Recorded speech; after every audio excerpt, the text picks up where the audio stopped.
this fight, you are setting a monumental opportunity for kids my age to see the legend Mike Tyson in the ring for the first time. So after such a successful career, what type of legacy would you like to leave behind when it's all said and done? I don't know. I don't believe in the word legacy. I just think that's another word for ego. Legacy doesn't mean nothing. That's just some word everybody grabbed onto.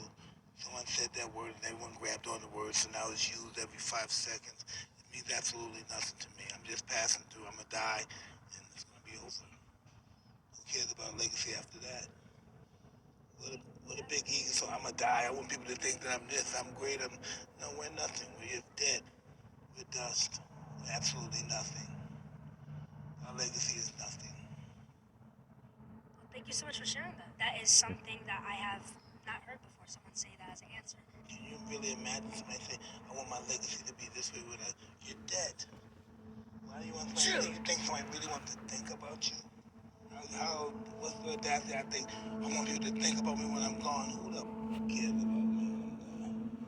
My kids, maybe grandkids. True. And again, thank you so much for sharing. All right, Shalom. This is Ariel Ben Yasharallah, Diane Lions in Camp of Jacksonville, Florida. First and foremost, I want to give all praise, honor, and glory to Yahweh, Bahasham, Yahweh Shai, Bahasham, Ha, Rakha, Kodash, Ma'amath. A double honor to the elders and apostles of Great Millstone, rule well and teach well. Double honor to my elder as well, Diane Lions in Camp, Ahar one Ben Yasharallah.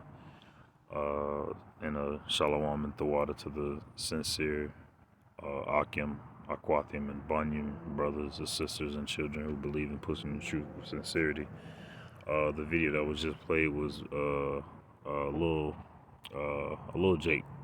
Jake girl. She does interviews of famous people and stuff like that. You know, it's pretty cool. And Mike Tyson gave the interview that he gave to her. And one thing that the elder of this camp, R1, has been saying is that Mike Tyson coming back into media is exposing people to a different way of thinking, because I'll say more so a different way of talking, because he speaks like a man, and a lot of people don't. A lot of people aren't comfortable with that. But the way he spoke to that girl right there, that was actually the proper way to relay that information. And the main thing I thought about was Acts chapter 12. Am I recording? Acts chapter 12, verse 21. It says, and upon a set day, Herod, arrayed in royal apparel, sat upon his throne and made an orientation unto them. And the people gave a shout, saying, it is the voice of a God and not of a man. All right, and this man Herod was exalting himself, like he wanted the people to think that he was a god. All right, the same way people in this society think that, tied to that word legacy. They want to do something in their mind that's so beyond, everybody, that they're remembered forever and ever upon it. Just like that's what the wicked wants to do. Set themselves up as God. Verse 23, and immediately the angel of the Lord smote him, because he gave not Yahweh the power, the glory, and he was eaten of worms and gave up the ghost. But the word of Yahweh of power grew and multiplied, and Barnabas and Saul returned from Jerusalem when they had fulfilled their ministry, and took with them John, whose surname was Mark Khan. So all that happened through the will power of Yahweh Shem Yahweh Shai. Right, hold on a second. Alright, because he also pretty much said this as well. 1 Peter chapter 1, verse 24 says, for all flesh is as grass, and all the glory of man as the flower of grass. The grass withereth, and the flower thereof falleth away, but the word of the Lord endureth forever. And this is the word which by the gospel is preached unto you. So everything around us is temporal. We're in a temporal physical world, but the spirit endures forever. All right, that flame endures forever. All right. I have one more. Right, this is Wisdom of Solomon, chapter 2, verse 1. It says, for the ungodly said, reasoning with themselves, but not aright. Our life is short and tedious, and in death of a man there is no remedy. Neither is there any man known to have returned from the grave. Because they think that They think that's so lowly of Yahushua that he didn't come back from the grave, and also so lowly of themselves that every carnal thing that they see is what it is, and they don't have any. The Lord didn't give them the access to the Spirit. Verse 2: For we were born at all, and this is the inward thought of the carnal minded man. Born at all adventure, we shall be hereafter as though we had never been before. For the breath in our nostrils is as smoke, and a little spark, and in the moving of our heart. Just things. No particular creator.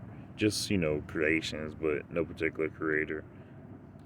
Verse 3: Which being exhausted, our body shall be turned into ashes, and our spirit shall vanish as the soft air. And our name shall be forgotten in time. It's not about us. We have to remember the order and the order of the universe. Yahweh being the author, writing everything. Yahushua is the main character, the protagonist, and the antagonist is spiritual demon Satan. Esau is the physical counterpart of the spiritual demon Satan. Israel is the physical counterpart of Yahushua, as well as Yahweh. And he's making, and darkness always is beaten by light. Alright, so, and they don't, and the carnal minded man doesn't have that knowledge.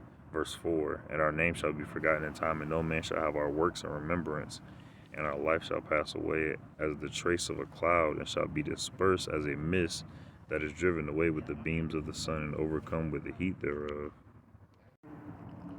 I'm going to read that one more time. Verse 4: And our name shall be forgotten in time, and no man shall have our works in remembrance. Alright, and people will have our works in remembrance as long as we work for the right master. Alright, as long as we work for the right source, for the right purpose, and that purpose is to glorify the name of Yahweh Shem Yahushua, and pray that your name be written in the book of life. That's the remembrance you should want, not remembrance in this carnal realm as a statue. Oh, this nigga made the rubber that go on the Indio shoelace. Like, man, come on. But let me finish this verse and I'm gonna end it. Verse 4: And our name shall be forgotten in time, and no man shall have our works in remembrance, and our life shall pass away as the trace of a cloud, and shall be dispersed as a mist that is driven away with the beams of the sun, and overcome with the heat thereof. They think so little. It's like they think so little of the Spirit. They think so little of the Spirit of Yahweh Shem Yahushua as well. But yeah, Mike Tyson was really being I don't want to say wicked, but at the same time, I'm at a loss for words right now. Mike Tyson, in that moment, he was being direct and honest to that girl right there, and she's always gonna remember that as well. And hopefully, like the younger youth that watch her stuff will have heard that, and that's gonna get them more in tune of a mindset of thinking outside of themselves, rather than those carnal-minded individuals who would think of who would think of a legacy, who would think of carnality.